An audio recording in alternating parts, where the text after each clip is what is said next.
मैं सबूत रखूंगा आज इस विधानसभा के अंदर। ये लोग मोदी जी को पैसा देते हैं और बदले में मोदी जी इनके खिलाफ इनकम टैक्स नहीं होने देते, नोटबंदी के पहले इन लोगों को बता देते हैं और इनका काम करवाते हैं। ये आज मैं सबूत लेके आया हूं जी।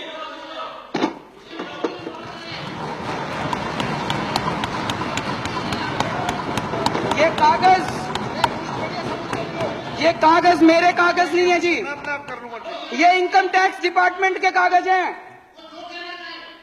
इनकम टैक्स डिपार्टमेंट ने 15 अक्टूबर 2013 को आदित्य बिड़ला ग्रुप के ऊपर रेड हुई।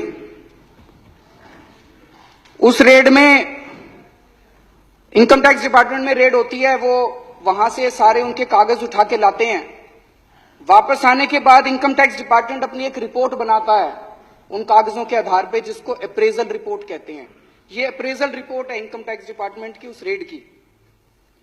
उस रेड में उनके अकाउंटेंट से पूछा इनकम टैक्स वालों ने, अकाउंटेंट का नाम कोई सक्सेना था। सक्सेना ने कहा जी मैं हवाला का पैसा लेके आता हूं, मेरे बॉस हैं उनका नाम शुभेंदु अमिताभ है, वो जिसको कहते हैं फिर मैं उनको पैसा जाके बांट देता हूं। शुभेंदु अमिताभ बिड़ला ग्रुप के ग्रुप एग्जीक्यूटिव प्रेसिडेंट थे। शुभेंदु अमिताभ के लैपटॉप, फोन, ब्लैकबेरी सब चेक किए गए तो उनके लैपटॉप से एक एंट्री मिली। ये एंट्री है 16 नवंबर 2012 की। इसमें लिखा हुआ है गुजरात सीएम 25 करोड़ रुपए। गुजरात सीएम के आगे 25 करोड़ रुपए, ब्रैकेट में लिखा है 12 डन, 12 दे दिए, रेस्ट क्वेश्चन मार्क।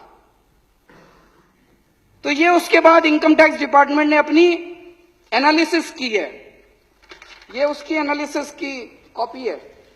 एनालिसिस में इनकम टैक्स डिपार्टमेंट लिखता है, considering the highly incriminating nature of transactions in the data retrieved from the laptop and hard disk of Shubhendu Amitabh and evasive replies and unsubstantiated claims made by him, it would be imperative for the assessing officer to scrutinize the data available in seized documents, including the laptop and hard disk, and determine the quantum of income concealed by Shri Shubhendu. Appraisal report उसके बाद assessing officer के पास जाती है और assessing officer फिर 2 साल लगा के उसकी इनकम का असेसमेंट करता है, ऑर्डर करता है। अक्टूबर 2013 में रेड हुई थी। उसके बाद 6 महीने बाद इनकी सरकार आ गई तो असेसिंग ऑफिसर की हिम्मत नहीं थी जो इसकी जांच कर सके। उसके बाद तो इसकी कोई जांच नहीं हुई उसके बाद। और अब ये केस को रफा दफा करने की कोशिश की जा रही है। सेटलमेंट कमीशन में इस केस को भेज दिया और बहुत जल्दी ये केस खत्म होने वाला है। इस केस को रफा दफा करने की कोशिश की जा रही है। एक और बड़ी मजे की बात है, इसी रिपोर्ट के अंदर बिड़ला ग्रुप के जो पेंडिंग प्रोजेक्ट हैं गुजरात सरकार में, उनकी लिस्ट दी हुई है। इससे शक पैदा होता है कि आप ये पैसे ये काम करवाने के लिए दिए गए थे क्या।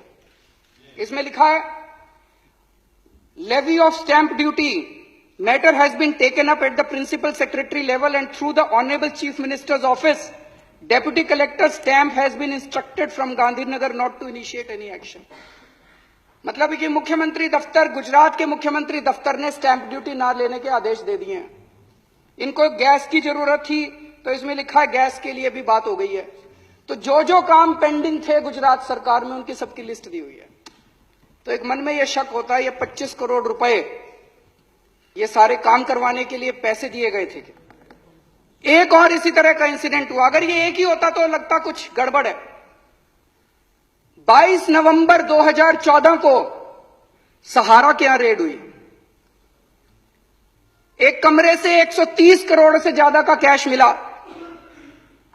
वहीं पे कुछ कागज मिले, उन कागजों में भी नरेंद्र मोदी जी का नाम है कि लगभग 400-500 करोड़ रुपए देने की बात है उन कागजों के अंदर। और कई नेताओं के नाम है, कई मुख्यमंत्रियों के नाम है देश के, उनमें नरेंद्र मोदी जी का नाम भी है। लेकिन इसकी अब जांच कौन करेगा? भारत के इतिहास में शायद आजादी के बाद पहली बार ऐसा हुआ है कि किसी प्रधानमंत्री का काला धन का जो खाता, बही खाता, हर बड़ा जो भी बड़ा उद्योगपति, खरबपति होता है, उसका एक नंबर का खाता होता है और एक काले धन का खाता होता है। इतने करोड़ों का पैसा ऐसे ही थोड़ी दे देते हैं। काले धन के खातों के अंदर किसी प्रधानमंत्री का बाय नेम नाम आता हो, मुझे लगता है आजादी के बाद पहली बार ऐसा हुआ है।